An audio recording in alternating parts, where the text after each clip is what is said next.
Welcome to What is Going On in the UC, and today we're going to talk about religious conflicts within the church. Now, what is a religion? Well, in my book, a religion is a prescription of behaviors designed to bring about a certain amount of spiritual maturity. And everybody could have a different take on a religion and a slightly different path through various religions. So in a sense, we all have our own religion. True children, each true child has a religion. Father had his own religion.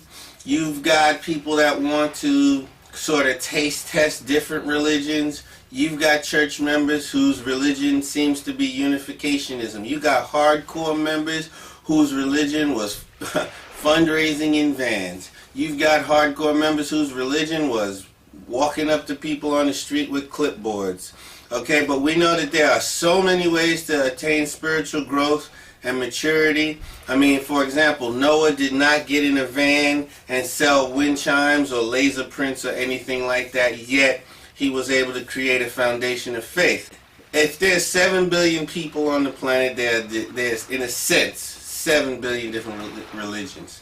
The problem with a religion is it's the language that you have sort of generated that is useful to you in your relationship with the universe, the spirit world, and God.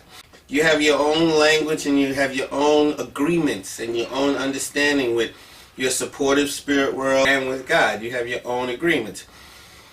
And for the most part, if you've been on that path for a while, it's working for you. The problem with religion comes with this.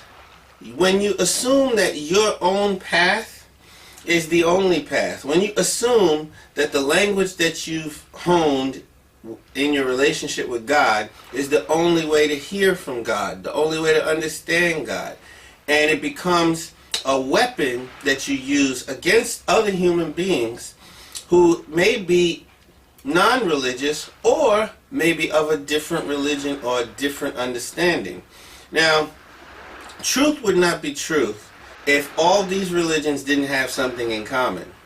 So evil happens when we respect our religion to the point where we use it as a weapon against other religious people and other children of God. This is when God departs from us, and religion takes on that tone that so many people in history say that they hate religion for. There are people in this church who are expecting true parents to do certain things. You got even true parents placing expectations on us, and you have people placing expectations on their fellow members, people placing expectations on so-called outside people, and you've got all these areas where people expect compliance from other people. We know that there are some feuds in the most prominent family in this movement. The worst of it is when they individually have a respectable relationship with God, yet because they are different, none of them respect one another. They enter into scapegoating or playing the blame game and rationalizing disrespect for one another. This doesn't look good.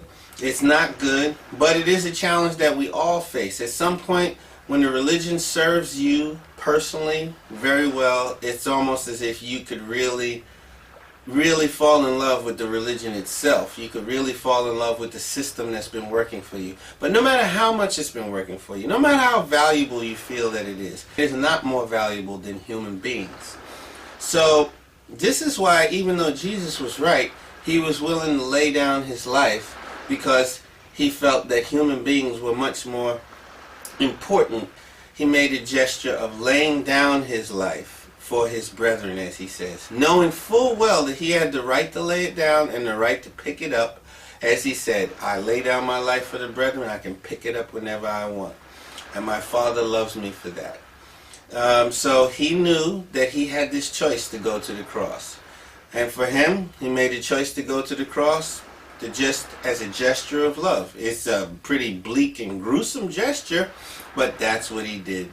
So when you hear all these divisions, if you could not forfeit your religion, not forfeit your beliefs, But if you could become so clear in your own relationship with God and so stable in it that you could spend time with a so-called enemy who doesn't understand you, even if they're in the same so-called movement or religion, but you don't see eye to eye, but if you could show that respect for the child of God that you see inside of them, that's a really good thing. I would have to say that God would add blessing to your life. So when we stand on these divisions, that's cool. You've got to, and Jesus did. You've got to stand on your principles. But once you've made your principles clear, you've got to love people.